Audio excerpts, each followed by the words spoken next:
ഇംഗ്ലണ്ടിന്റെ അഭിമാനവേദിയിൽ ഓവൽ ടെസ്റ്റിൽ ഇതാ ഇംഗ്ലണ്ടിനെതിരെ ഇന്ത്യക്ക് തകർപ്പൻ ചെയ്യും. അങ്ങനെ ടെസ്റ്റ് പരമ്പര ഇന്ത്യ സമനിലയിൽ പിടിച്ചിരിക്കുകയാണ്. അതിഗംഭീരമായ പ്രകടനങ്ങളാണ് നമ്മുടെ താരങ്ങളിൽ നിന്നൊക്കെ ഉണ്ടായത്. ഒപ്പം തന്നെ ഇംഗ്ലണ്ടിന്റെ ചെറുത്തുനിൽപ്പ് അല്ലെങ്കിൽ പോരാട്ടത്തിന് വേണ്ടി അവർ അനുഭവിച്ച ചില പ്രതിസന്ധികളെ മറികടന്നുള്ള അവരുടെ പ്രകടനം അതും കയ്യടി അർഹിക്കുന്നതാണ്. സോണൽ കൃഷ്ണ തുടരുന്നു. സോണൽ, ഈ മത്സരം ഏറ്റവും നിർണായകമായ മത്സരം ഇതായിരുന്നല്ലോ. ഇതിന്റെ തുടക്കം മുതൽ എങ്ങനെയൊക്കെയാണ് മേധാവിത്വങ്ങൾ മാറി മറിഞ്ഞത്? എവിടേക്കാണ് സാധ്യതകൾ തെന്നിപ്പോയത്? ദിവിഷ്, പ്രധാനമായി ഈ ഒരു ഘട്ടത്തിലേക്ക് കളികൾ എത്തുമ്പോൾ, അതായത് ഓവലിൽ ഏറ്റവും മികച്ച സ്കോറിലേക്ക് ഇന്ത്യ കടന്നു വരുന്ന ഒരു സാഹചര്യം ഉണ്ടായിരുന്നു. അപ്പോഴൊക്കെ കായിക പ്രേമികളെ സംബന്ധിച്ചുള്ള ഒരു പ്രധാനപ്പെട്ട ഒരു നിരീക്ഷണം എന്ന് പറഞ്ഞാൽ ഇന്ത്യ വിജയിച്ച് കയറും എന്നതായിരുന്നു. അവിടെയാണ് ബ്രൂസും റൂട്ടും കൂടി എത്തി ആ പ്രതീക്ഷകളെ എല്ലാം തന്നെ തച്ചുടയ്ക്കുന്ന ഒരു കാഴ്ച നമ്മൾ കണ്ടത്. അവർ പതിയെ ഇന്ത്യ ഉയർത്തിയ 374 എന്ന സ്കോറിലേക്ക് പതിയെ ചവിട്ടി കയറുന്നു.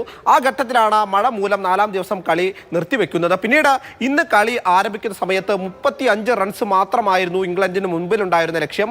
പക്ഷേ അവിടെ 4 വിക്കറ്റ് വേണം നമുക്ക് പരമ്പര സമനിലയാകണമെങ്കിൽ, അല്ലെങ്കിൽ കളി വിജയിക്കണമെങ്കിൽ 4 വിക്കറ്റ് ആവശ്യമായിട്ടുണ്ടായിരുന്നു.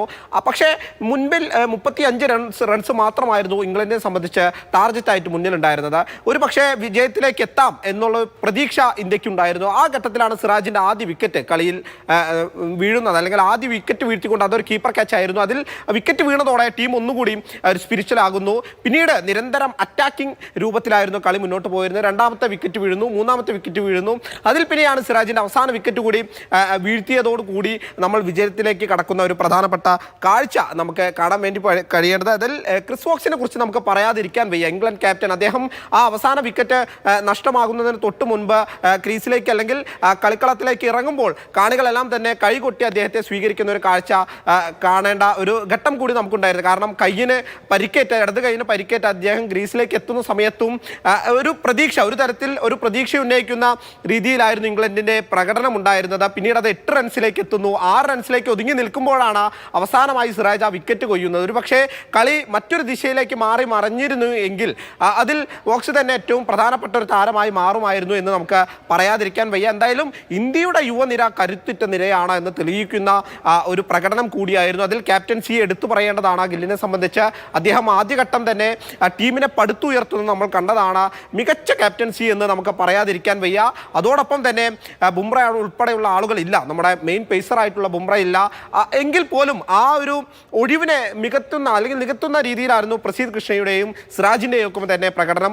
സിറാജ് 5 വിക്കറ്റ് എടുക്കുന്നു, പ്രസീദ് കൃഷ്ണ 4 വിക്കറ്റ് സ്വന്തമാക്കുന്നു. അങ്ങനെ തുടർച്ചയായ അറ്റാക്കിംഗ് രൂപേണ ടീമിനെ പടുത്തുയർത്തിക്കൊണ്ട് നമ്മുടെ രാജ്യത്തിന് മറ്റൊരു വിജയം കൂടി, അല്ലെങ്കിൽ ആ ഒരു ഓവലിന്റെ ഗ്രൗണ്ടിൽ പുതിയൊരു ചരിത്രം കൂടി, റെക്കോർഡുകളോട് കൂടിയ ചരിത്രം കൂടി പിറന്നിരിക്കുന്നു എന്ന് നമുക്ക് ആവർത്തിച്ച് പറയേണ്ടിയിരിക്കുന്നു. ദിവിഷ, ശരി, സോണൽ കൃഷ്ണയാണ് വിവരങ്ങൾ നൽകിയത്. അങ്ങനെ ഓവൽ ടെസ്റ്റിൽ ഇന്ത്യ അതിഗംഭീരമായ പ്രകടനത്തോടെ ഇന്ത്യ ജയം പിടിച്ചെടുക്കുന്നു. അങ്ങനെ പരമ്പര സമനിലയിൽ എത്തിക്കാൻ ഇന്ത്യക്ക് കഴിയുന്നു. ശുഭാൻ ഗിൽ അടക്കം ഇന്ത്യയുടെ യുവതാരങ്ങൾ അത് നേതൃനിരയിലേക്ക് എത്തുന്ന ഗില്ലിൽ നിന്ന് വളരെ മികവേറിയ, അല്ലെങ്കിൽ ഇന്ത്യയുടെ ക്രിക്കറ്റ് ഭാവി അത് വളരെ സുരക്ഷിതമായ കൈകളിലേക്ക് തന്നെയാണ് എത്തിയിരിക്കുന്നത് എന്ന് ഉറപ്പിക്കുന്ന നിലയിലുള്ള പ്രകടനം. ഒപ്പം തന്നെ സീനിയർ താരമായ രവീന്ദ്ര ജഡേജ, അദ്ദേഹം ഈ പരമ്പരയിലുടനീളം 500-ലേറെ റൺ സ്കോർ ചെയ്യാൻ രവീന്ദ്ര ജഡേജയ്ക്ക് കഴിഞ്ഞു. ഫീൽഡിങ്ങിലും ബോളിങ്ങിലും ഒക്കെ ഒരേപോലെ ടീമിന് കൃത്യമായ പിന്തുണ നൽകുന്ന, ടീമിന്റെ കരുത്തായി അങ്ങനെ എല്ലാ മത്സരങ്ങളിലും നിന്ന് രവീന്ദ്ര ജഡേജ, KL രാഹുൽ, അങ്ങനെ സിറാജ് എല്ലാ തലത്തിലും 2 ഡിപ്പാർട്ട്മെന്റിലും, ബോളിങ്ങിലും ബാറ്റിങ്ങിലും ഫീൽഡിങ്ങിലും, അങ്ങനെ 3 ഡിപ്പാർട്ട്മെന്റിലും